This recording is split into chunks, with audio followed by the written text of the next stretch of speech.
അതുകൊണ്ട് എനിക്ക് മറ്റൊരു ചോദ്യം കൂടി സമാനമായുള്ളത് എന്താണെന്ന് വെച്ചാൽ ഇപ്പോൾ രേവന്ത് റെഡ്ഡി വന്ന് പ്രസംഗിച്ചു പോയപ്പോൾ മുഖ്യമന്ത്രി അതിന് മറുപടി പറഞ്ഞിട്ടുണ്ട് അല്ലേ? രേവന്ത് റെഡ്ഡി പോമോനെ വിജയ എന്ന് പ്രസംഗിച്ചതിന് മറുപടിയായിട്ട് അവിടെ ക്ഷേമ പെൻഷനും കൊടുക്കാൻ കഴിയാത്ത സർക്കാർ ഉള്ളപ്പോൾ ഇവിടെ ഞങ്ങൾ നടത്തിയ മുന്നേറ്റം നോക്കൂ, ഇവിടെ അതിദാരിദ്ര്യ മുക്ത സംസ്ഥാനം ഉണ്ടാക്കിയിരിക്കുകയാണ് എന്ന് മറുപടി നൽകിയിരിക്കുന്നു. ഇപ്പോഴത്തെ പ്രകടന പത്രികയിലും വീണ്ടും ഉണ്ടല്ലോ അതിദാരിദ്ര്യം മുക്തമാക്കുന്നു. അല്ല, അത് ദാരിദ്ര്യമാണ്, മറ്റത് അതിദാരിദ്ര്യമാണ്. എന്റെ പ്രബോധൻ ഈ ലോകത്തിലെ ഞാൻ ഇന്ന് നിങ്ങളെ കൂട്ടിയിട്ട് ഈ തീരപ്രദേശത്തെ പാവപ്പെട്ട മത്സ്യത്തൊഴിലാളികളെ കുടിലേക്ക് കൊണ്ടുപോകാം. അതിദാരിദ്ര്യ മുക്തമായിട്ടുണ്ടോ ഇല്ലയോ എന്ന് അവരൊന്ന് പറയട്ടെ. ഇതൊക്കെ PR ഏജൻസികൾ കഴിഞ്ഞ കുറേ കാലമായി പറഞ്ഞിരുന്ന അവരുടെ PR സ്ലോഗൻ സേറ്റ് പറഞ്ഞുകൊണ്ടിരിക്കുന്ന കാര്യങ്ങൾ നിങ്ങളെല്ലാം റിപ്പോർട്ട് ചെയ്യാൻ നിങ്ങൾക്ക് പരസ്യം തരുന്നതുകൊണ്ട് നിങ്ങൾക്ക് റിപ്പോർട്ട് ചെയ്യേണ്ടി വരും. നിങ്ങൾ ചെയ്യാണ്. രേവന്ത് റെഡ്ഡി പറഞ്ഞിരിക്കുന്നത് കൃത്യമായിട്ടും ഞങ്ങളുടെ ഗ്യാരണ്ടികൾ ഇവിടെ നടപ്പിലാക്കിയിട്ടുണ്ട്. KSRTC ഫ്രീ ബസ് ഇവിടെ നിങ്ങൾക്ക് പോയി ഹൈദരാബാദിലെ ഏതെങ്കിലും പെണ്ണുങ്ങൾ സ്ത്രീകൾ പൈസ കൊടുക്കുന്നുണ്ടോ? ക്ഷേമ പെൻഷൻ്റെ കാര്യത്തിൽ കൊടുക്കുന്നുണ്ട്.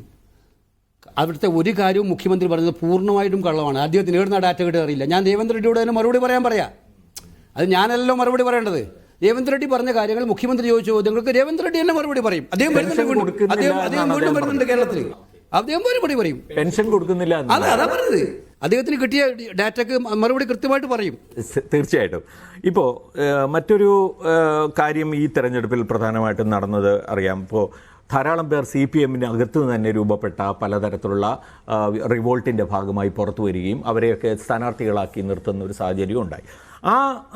ആ സാഹചര്യത്തെ പരമാവധി രാഷ്ട്രീയമായി മുതലെടുക്കുക എന്നൊരു നിലയിലേക്ക് കോൺഗ്രസ് പോയിട്ടുണ്ട്. പക്ഷേ ഒരു ഘട്ടം വന്നു കഴിഞ്ഞാൽ അത് നിങ്ങൾക്ക് തന്നെ ബാധ്യതയാവുന്ന ഒരു സാഹചര്യമുണ്ട്. ഞാനിപ്പോൾ ശ്രീ G. സുധാകരൻ ആലപ്പുഴ ജില്ലയിൽ അമ്പലപ്പുഴം മത്സരിക്കുകയാണ്. നിങ്ങൾക്ക് പൂർണ്ണ വിശ്വാസമുണ്ട് അദ്ദേഹം ജയിച്ചു വന്നു കഴിഞ്ഞാലും അദ്ദേഹത്തിൻ്റെ പങ്കാളിത്തം UDF-ന്റെ ഭാഗമായി പൂർണ്ണമായി ഉണ്ടാകും എന്ന് നിങ്ങൾക്ക് ഉറപ്പല്ല? ഇതിനകത്ത് വളരെ വ്യക്തമായ കാഴ്ചപ്പാട് കൂടിയിട്ടാണ്.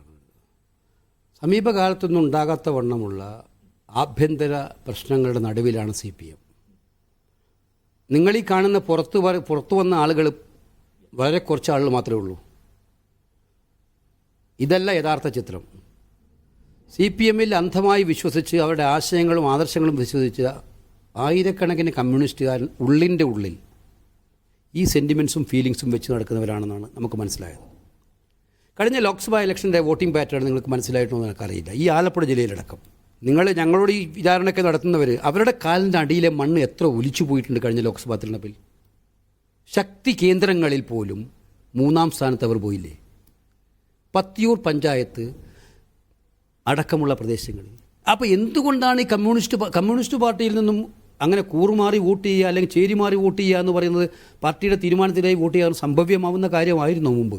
അല്ല. അപ്പോൾ ഇത് ഇപ്പോൾ പുറത്തു വന്നിരിക്കുന്ന നേതാക്കന്മാരെന്ന് പറഞ്ഞാൽ അവർ പ്രകടനപരമായി കുറച്ച് നേതാക്കന്മാരുള്ളൂ. G. സുധാകരൻ, തളിപ്പറമ്പിലെ സ്ഥാനാർത്ഥി ഗോവിന്ദൻ, കുഞ്ഞികൃഷ്ണനൊക്കെ ഞാൻ പയ്യന്നൂർ കോളേജ് പഠിക്കുന്ന കാലത്ത് CPM-ൻ്റെ ഏറ്റവും ശക്തനായിട്ടുള്ള നേതാവായിട്ട് ആ ഭാഗത്ത് യുവജന സംഘടനകളിൽ പ്രവർത്തിച്ചുകൊണ്ടിരിക്കുന്ന ആളെ. എല്ലാ കാലത്തും അയാളുടെ ഒന്നും കമ്മ്യൂണിസ്റ്റ് ആശയത്തെ മാറ്റാൻ ആർക്കും കഴിയില്ല. ഞങ്ങൾക്കും കഴിയില്ല, നിങ്ങൾക്കും കഴിയില്ല. പക്ഷേ ഇവിടെ യഥാർത്ഥ കമ്മ്യൂണിസം നഷ്ടപ്പെട്ടു പോയി എന്ന് പറഞ്ഞുകൊണ്ട് നല്ല കമ്മ്യൂണിസ്റ്റ് ഞങ്ങളുടെ അജണ്ടയിൽ കമ്മ്യൂണിസം മുക്ത കേരളമല്ല ഞങ്ങളുടെ അജണ്ട. BJP-യുടെ ആ സ്ലോഗൻ അല്ല ഞങ്ങൾ കൊടുക്കുന്നത്. കമ്മ്യൂണിസ്റ്റ് പാർട്ടി തീർന്നു പോകണമെന്ന് ആഗ്രഹിക്കുന്ന പാർട്ടിയല്ല കോൺഗ്രസ്. പക്ഷേ കമ്മ്യൂണിസ്റ്റ് പാർട്ടിയുടെ തെറ്റുകളെ ചൂണ്ടിക്കാണിച്ചുകൊണ്ട് അതിൽ നിന്ന് ആളുകൾ വന്നാൽ അവരെ നിർത്തേണ്ടത് ആവശ്യമാണ്. ഇല്ലെങ്കിൽ അവരൊന്നും ഭൂമിയിൽ ജീവിച്ചിരിപ്പുണ്ടാവില്ല എന്നുള്ളത് നമുക്കെല്ലാവർക്കും അറിയാം. അതാണല്ലോ ചന്ദ്രശേഖരൻ്റെ കാര്യത്തിൽ സംഭവിച്ചത്. അപ്പോൾ അതുകൊണ്ട് തന്നെയാണ് ഇത്തരം കാര്യങ്ങൾ വളരെ ആലോചിച്ചുറപ്പിച്ച് തന്നെയാണ് അവർക്ക് പിന്തുണ കൊടുത്തത്. അവർ കമ്മ്യൂണിസ്റ്റ് പാർട്ടിയുടെ തെറ്റായ നയങ്ങളെ എതിർത്ത് പുറത്തു വന്നവരാണ്. ആ പാർട്ടിയിൽ നടന്നുകൊണ്ടിരിക്കുന്ന കാര്യങ്ങൾ വെച്ച് വ്യത്യസ്തമായ അഭിപ്രായം ഉണ്ടായിട്ട് വന്നവരാണ്. അതുകൊണ്ട് ഞങ്ങളവരെ പിന്തുണക്കാമെന്ന് കൂട്ടായിട്ടെടുത്ത രാഷ്ട്രീയ തീരുമാനമാണ്.